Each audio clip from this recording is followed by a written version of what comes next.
hope you're all doing well and welcome back to my channel. I cannot wait to chat about all things postpartum with you, and today we're going to dive into my version of a bison chili. So we're going to be using ground bison and a very minimal, easy digestible chili. And I say that because a lot of chilies the beans cause a lot of gas and irritation to the gut, but I actually soaked my beans for a few days and cooked them in a very slow, minimal, easy way. I'm going to put all the information down in the description below, but I'm going to show you how I made my chili with those ingredients and how you can do the same for postpartum, because I feel like chili gets a bad rap, especially for postpartum, that there's beans in it and you're nursing your baby, and how does that affect your body? How does that affect your baby? But I'm gonna reassure you that this is a really easy digestible meal, and we're gonna dive into all the things. Let me show you what ingredients we're going to need, but very briefly, I wanted to share, if you are new here, welcome back. This is where I do some great postpartum chats while I'm cooking for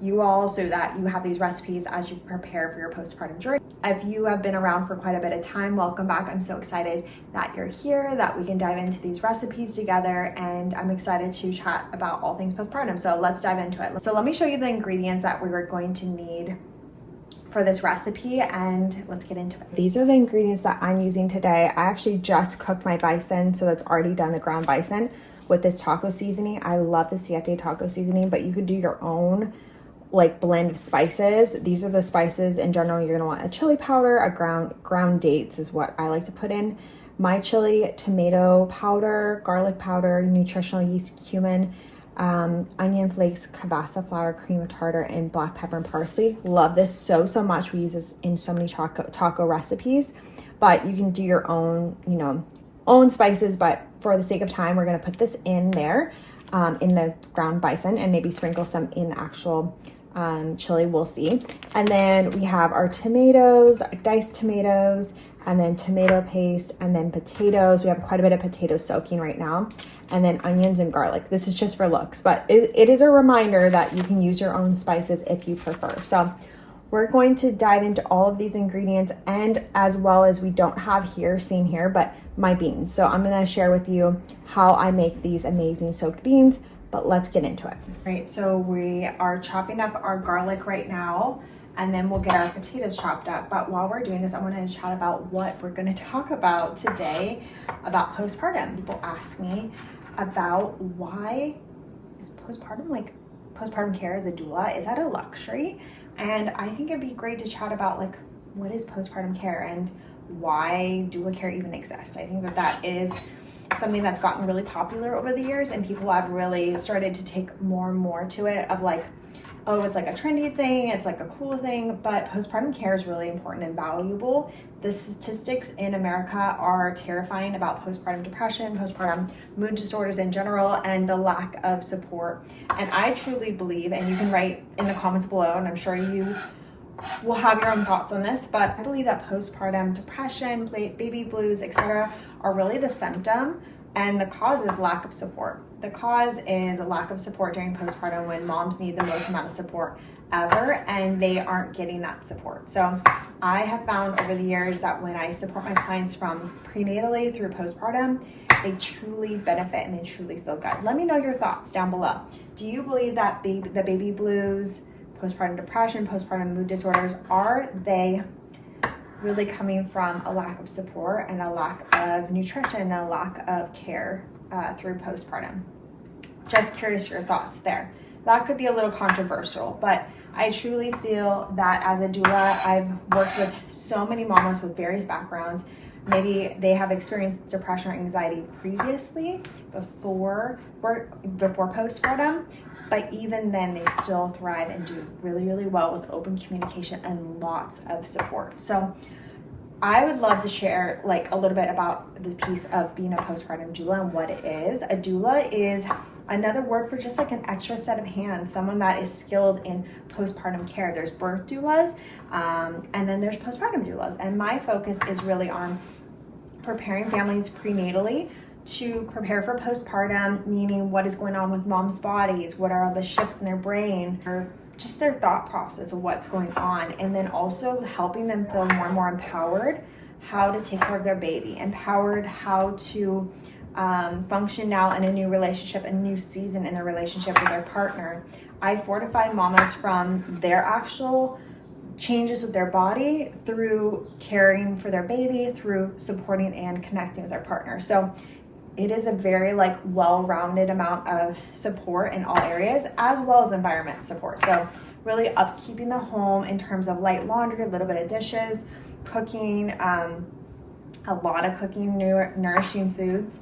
And then with mom, there's a lot of body care and a lot of belly binding and sitz baths and herbal blends that can be really supportive, and just communication and chatting with moms to really make sure that they feel truly heard and seen. So it is a blend of all of the good things. And some people will think that it's a luxury, and my thoughts are it shouldn't be a luxury. It should be that everybody can get that care. But unfortunately, in this society, in the world that we live in, people can't afford the postpartum care that they deserve. It should be given to everyone, or / our family or friends should rise up and help. But we're finding more and more over as generations continue, as we give birth and our babies give birth and onward, that more and more people are not supporting families like they used to. And that's really sad and it's unfortunate. So as doulas, we create that care. We rise up despite families not supporting as much. And if you have a supportive family, like I feel like you're in, like that's all you really need. But if you have a little bit less support, or your family is not really inclined to postpartum care, like meaning there's not a lot of babies in the family, and if there was postpartum care, maybe their thoughts are like, we'll order you takeout, and now you're thinking like, no, I actually need like nourishing foods.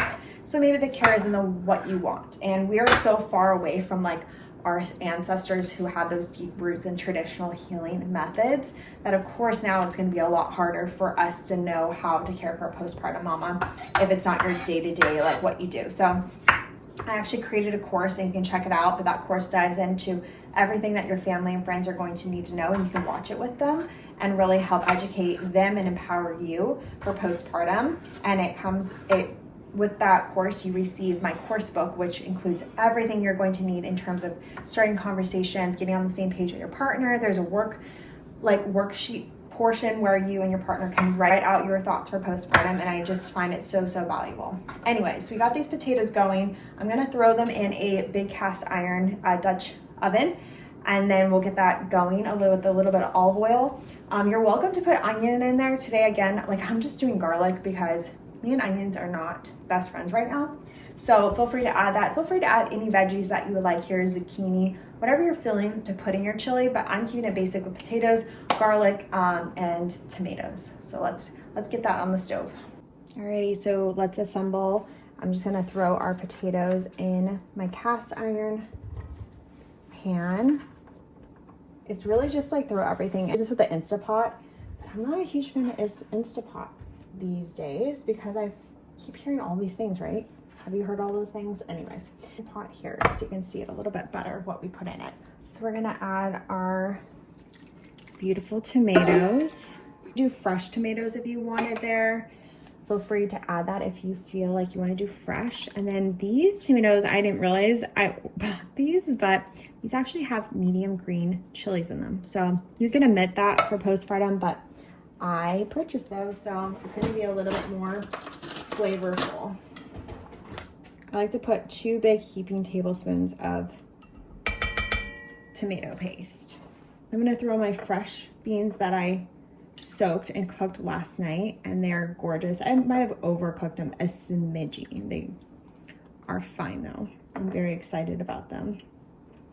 I put a bay leaf. I first soaked them overnight. So this is pinto and black beans. And then I actually went ahead and cooked them with a bay leaf, a bunch of garlic, onions, and it turned out to be beautiful. And then what I do here is sometimes I'll add bone broth, but today I'm gonna add a little bit of beef gelatin and some water. But you do what you think is best for you and what sounds yummy for you. Feel free to omit the meat too, and you can also add veggie broth to it, and that can be really yummy if you're doing more of a vegetarian one. We're gonna add our bison. It already smells good and it's not even cooked yet. So that's our beautiful chili there. And now I'm just gonna add a little bit of water. So about 2 cups of water-ish. We'll stew it down and see where we're at in a little bit.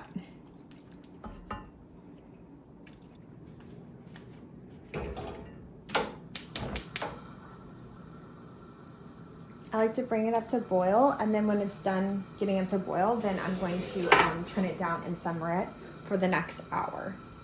While our chili is cooking, I would love to chat with you a little bit more about postpartum care. I get the question of it being, again, is it just out of range? People can't afford it. And what I can say is that postpartum care can be such a valuable resource, can be such a valuable thing if you start preparing for it in the same way that you prepare for your birth. If you're saving money for home birth, if you're saving money for your just birth in general, having a little bit savings for postpartum is just as beneficial, if not more. So, you know, everyone's so different with their insurances and what covers what, but some doulas that are certified are covered through insurance. And so that's something for you to look into if that is something that would benefit you in getting a little bit more postpartum care. And then some families like to do a big pool where they basically do kind of like a GoFundMe in a sense, where everyone just puts money towards postpartum care. And that's really lovely because it feels very special and sacred, and a much better gift than at a baby shower getting a million onesies that you're never going to put on your baby. So why not put the money towards something that's really going to be super beneficial? If postpartum care is not something you can budget for, is not something that you are getting through family or friends, maybe you're just literally everything I've said so far is like, no, you just cannot have a postpartum doula.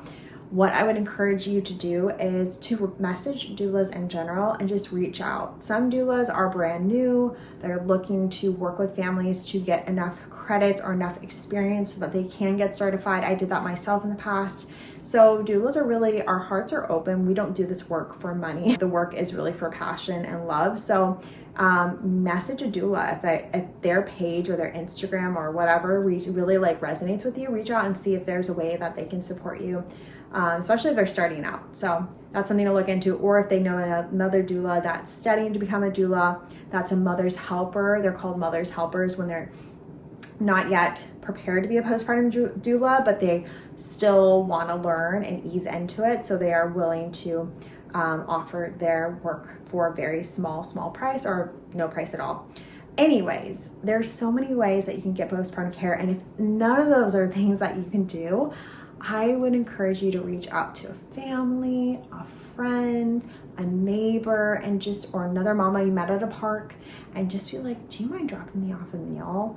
And all you have to do is have that conversation 6 times, and there's 6 days worth of meals. So something to look into, just being open to the abundance that will come your way if we really truly just open up, be humble, and ask others for help. I think that's super important in this day and age. That reminds us that we're humans and we're not superhumans, and we can't always have all the things from ourselves. Sometimes we need each other. Most times we need each other, and we need that village. So anyways, let's check on our chili and see how it's doing.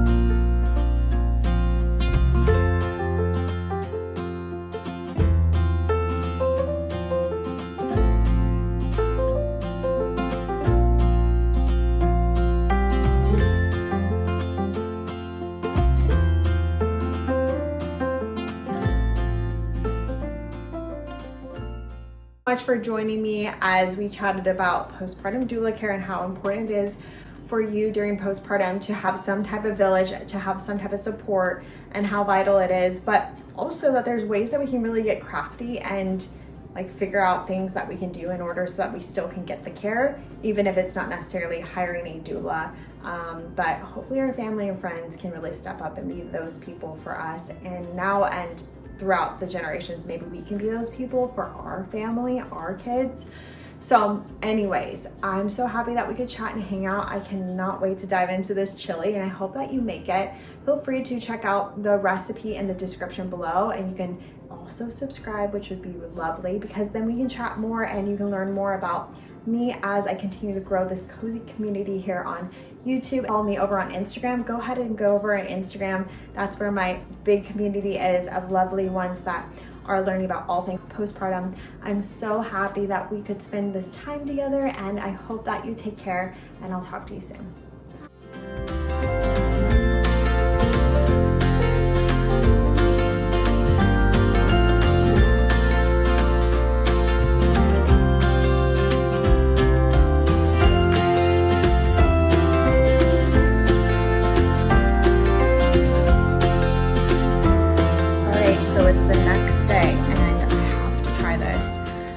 I gobbled it down so quickly that I forgot to record myself eating it. That's how yummy it is. I added some Bulgarian yogurt in here and also some cilantro and raw cheese. And like I did last night, I literally almost ate it without recording it again. So let's try it on camera.